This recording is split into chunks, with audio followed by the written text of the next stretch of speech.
Hey everybody out there, Chris here, and welcome back to another episode of Comic Book Corner. Not Mike Spider Slayer, Comic Book Corner. Comic Book Corner, the trade paperback, hardcover, or whatever, as long as it's a book review. And as you can see, we are decked out for the holidays. The tree's up, the socks are hung. Probably not going to get anything in these socks. Yeah, probably not. But anyway, usually at this time, you guys are used to seeing my Dark Avenger comic review. And I promised you guys it was going to be on time. Unfortunately, yet fortunately, we had to delay the comic review for one night due to holiday stuff and shopping and whatnot. So, due to the holiday stuff, I didn't have a chance to finish reading my books. We didn't have a chance to shoot the episode. It is officially the time where we're usually either in the middle of the episode or going towards the end of the episode. So it's too late to shoot it, and we didn't finish reading to shoot it. So instead, I'm going to give you guys what I've been promising you guys for the past 2 weeks. A in-depth look at the Superman Files book. Now, first of all, rating of this book is a 5 out of 5. Now, the one thing I looked for when I was looking for this book was a review to show me what was inside, and we will get to what's inside this book. One thing I do want to make perfectly clear is this is not a from 1938 to 2013 timeline.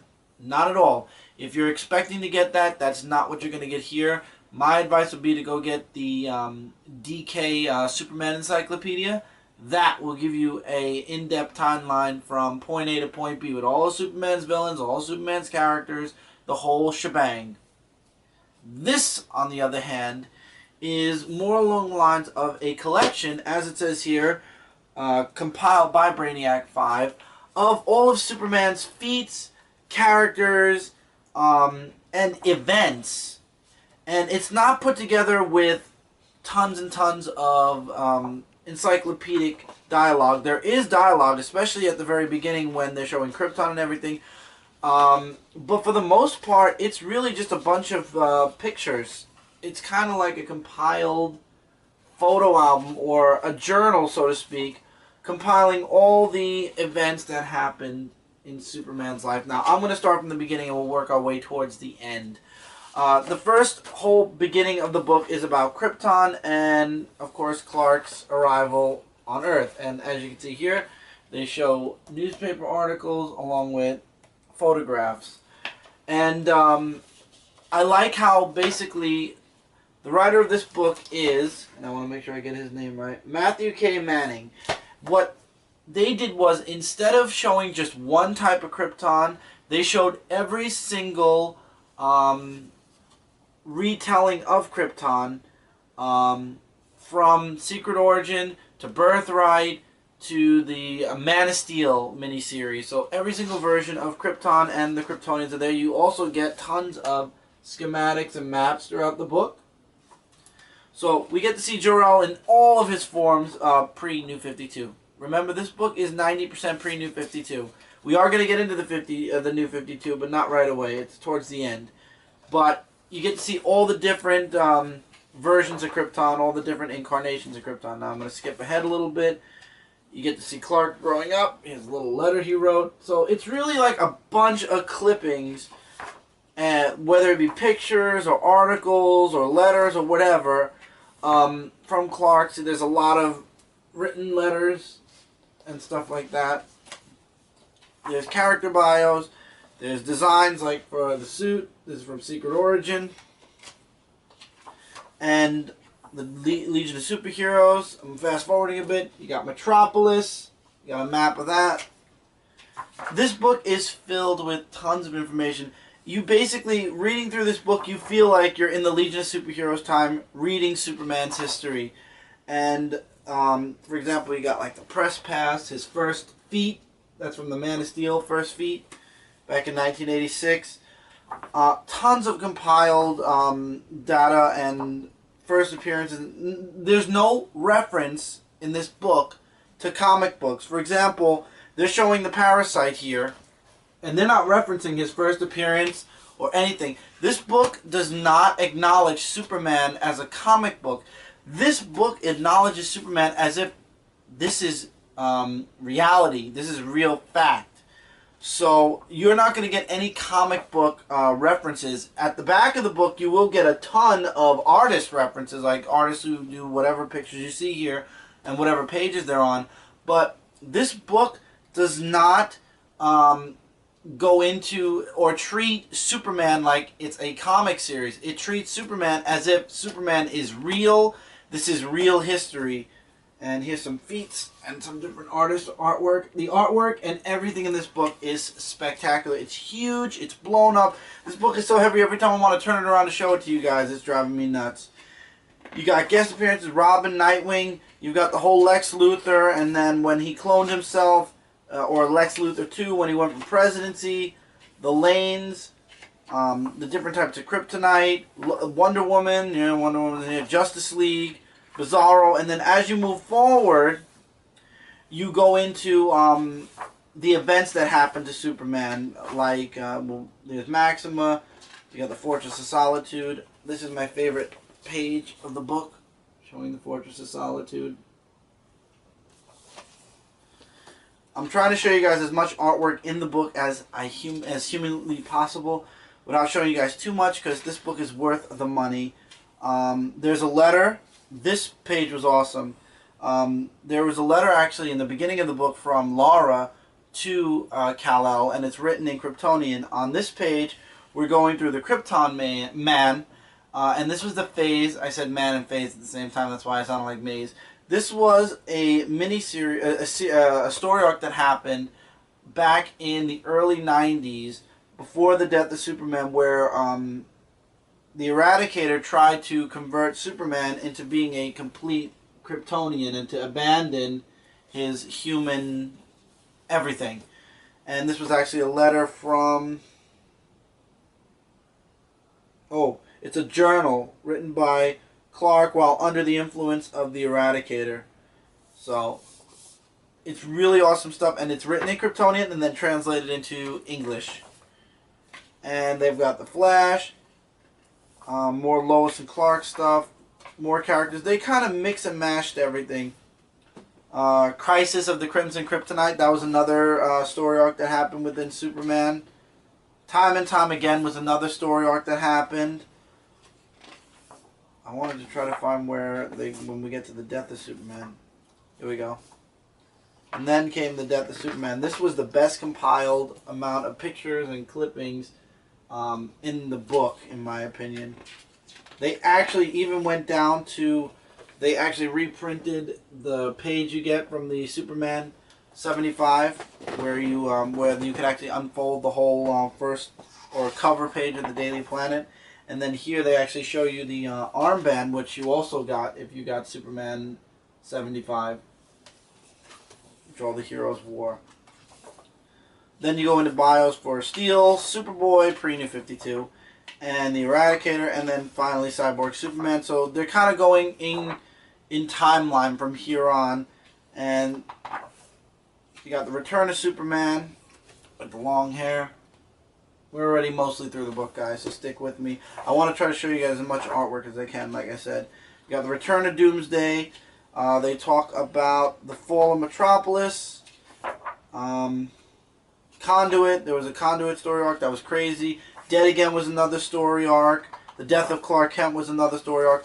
The Under the Yellow Sun was a book that was actually written by Clark Kent, and that was an actual $5 book back in the 1990s. I actually have a copy of that. It was a really, really good book. Then you got The Trial of Superman, which was another awesome one. The separation where Lois Lane left Superman. Final Night, where he lost his powers. Then you got The Wedding. And then we go into the Superman Blue costume. So this book doesn't skew away from any major changes or story arcs in Superman's life. And then later on we get into Superman Red. And then the full return of Superman. And then it goes into the Superman of America, the Dominus story arc, King of the, what was it called? King of the World story arc, Brainiac. Then they kind of do a lot of skipping around, like they've got the Emperor Joker story arc, and then they jump to when Lex Luthor was elected president, Manchester Black story arc, Our World's at War, which took up a nice couple of pages of the book. Yeah, nice couple of pages of the book. Then some JLA stuff. Zod, Sirel, the fall of Lex Luthor. I'm trying to run through this. Ruin, who turned out to be, spoiler alert if you didn't know, Pete Ross. Supergirl finally showing up on Earth. The real Supergirl, Kara Supergirl. Then we got the Infinite Crisis, Superboy Prime, a bunch of stuff. Then we got Krypton Returns. Not Krypton Returns, The Return of Krypton or something like that. I forgot what it was called. The Death of Jonathan Kent. New Krypton, sorry. And then as we near the end, as you guys can feel it, it's coming. Lex Luthor's quest, and then the final story arcs for Superman, which was Grounded, written by J. Mike Straczynski, and then in Action Comics was The Reign of the Doomsdays. And then we get this last letter that Clark wrote to Lois at the end of Grounded and The Reign of the Doomsdays. And then the next page we turn, that was the last thing chronicalized in the pre-New 52, because once you turn the page, A New Dawn. And the rest of this is all New 52 until we get to the future, which shows Superman Beyond, the last part of Grounded where Superman looks into the future and sees there's a whole legion of superheroes, 1 million, the what ifs, Kingdom Come, and then we get a final page, and then you got the acknowledgments and everything like that there. So I hope I showed you guys enough stuff, and I hope that helped you with determining whether you want this book or not. Now, this book is $75 USA and $75 Canadian, ironically enough. And here we go. I'll read the back for you guys, just in case you wanted to hear this. The Superman Files offers an in-depth life story of the Man of Steel from his birth on Krypton as Kal-El, through his present as Clark Kent and Superman, and even onward into the future, the New 52. It reveals the secret life of the man named Clark Kent and the world of the greatest superhero. This fascinating and comprehensive account of his history employs clippings from the Daily Planet journal entries, surviving artifacts from Krypton, schematics from the Fortress of Solitude, and other technology, files from Stryker's Island prison. That's basically all your supervillain bios, as well as hundreds of photographs of Superman's enemies and allies culled from the modern Superman comics. The Superman Files chronicles 75 years of adventures in one easy-to-understand history of the last son of Krypton, appealing to Superman fans of any age. For new collectors just starting out with DC Comics, the New 52, to longtime readers who followed the character from his very first adventure, there is something for everyone. With a modern tone and deep respect for his legacy, the Superman Files is not only entertaining, but it is also a complete and thorough history of the Man of Steel, which is very true. It is. It even chronicles the New 52, which, as much as we all don't like it, yeah, it is part of Superman's history. And this is 75 years of Superman, and they didn't bombard you with a million comic books or a million references to comics. They gave you the names of the events that happened with Superman. They gave you the names of the supervillains. They didn't say where their first appearances were. They didn't say, you know, when, what, anything. They treated this book like it was, we are part of the Legion of Superheroes time, and we are reading about Superman's history. This isn't a comic book. This is reality as far as when you're reading this book. And that's what I liked about it. I love the clippings. I love the extra stuff where they took the time to actually add on stuff. You got to understand, guys, if you've read from the early 1980s or the mid or late 1980s, from Man of Steel all the way to current Superman, New 52, this book adds stuff to the story arcs that we've read already. So if you read, what do you call it? Man from Krypton, they added something with that letter that Clark wrote. What did he write? It's all in this book. If you wanted to know the last moments before the New 52 happened to Superman, that was chronicled in his last letter to Lois Lane, because he's no longer married to Lois Lane anymore. And if you're interested in seeing more in-depth clips from the death of Superman, or any of the other events that happened, or the birth, or when he came to Earth, or Krypton or the Fortress of Solitude, anything. Everything is chronicled in this book from beginning to current. And I love this book. And it's ironic, it's 75 Years of Superman, $75. It's basically $1 a year. However, this book has gone down in price. On Amazon, I believe it is now $47.95. I got this during Black Friday, and it was even lower than that. I believe it was in the low 30s. So I grabbed this when I saw it was in the low 30s. It's worth it. As you can see, it's a gigantic book.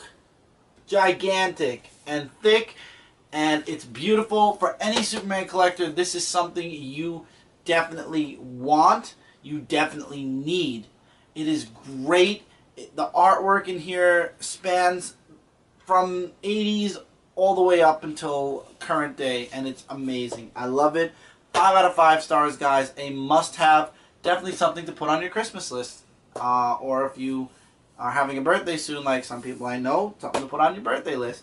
Beautiful cover. I would take the jacket off to show you guys, but there's really nothing, and that's the only complaint. There's like nothing here. It's like just a Superman S.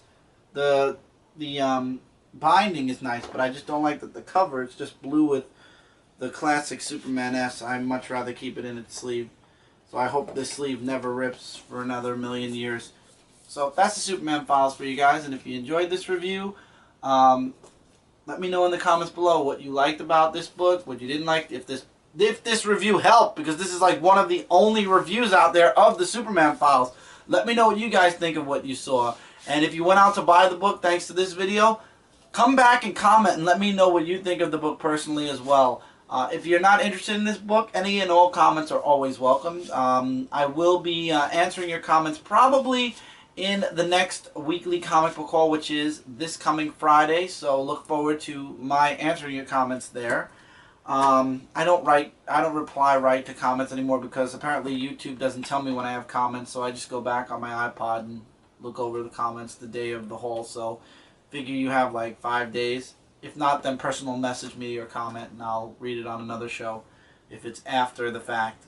Because after I do my haul video, I don't go back and check my videos anymore. And I'm sure I've gotten at least 2 or 3 comments on my other videos that I haven't looked back on. I don't like this new system with Google+. I really wish they'd go back to the way it was, where it was comments, where you can go into your inbox and then the comments are under it and you can find out what videos got what comments. But that's a far cry for right now. So thank you guys so much for sticking around. Don't forget to check out ComicRelated.com, Comic Frontline, as well as Dark Avenger Inc. We are your #1 source for comic-related news, reviews, and more. On Dark Avenger Inc., there's a bunch of other links if you're interested in other websites that one or more of our members are a part of or work on or own.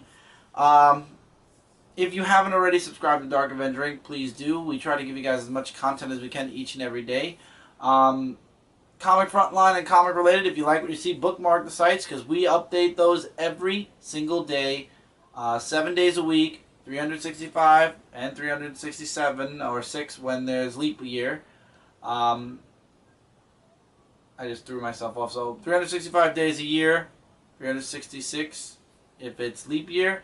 And there's always something new on those websites as well. If you enjoyed this review as well as other reviews I do on my channel, please, if you haven't already, subscribe. The sub button somewhere around this video. Click the sub button. This way I'm in your sub box and you don't miss out on a single video that I put out on this channel. Thank you guys so much for sticking around. Superman Files, a definite must-have. 5 out of 5 stars. Amazing book. Glad I took the chance without any reviews on this book and bought it. But I hope this will help at least a fair amount of you guys that are interested in finding out more about the Superman Files. Thank you guys so much. Take care, keep reading, keep collecting, and I will see you guys in the next review. Take care, everybody.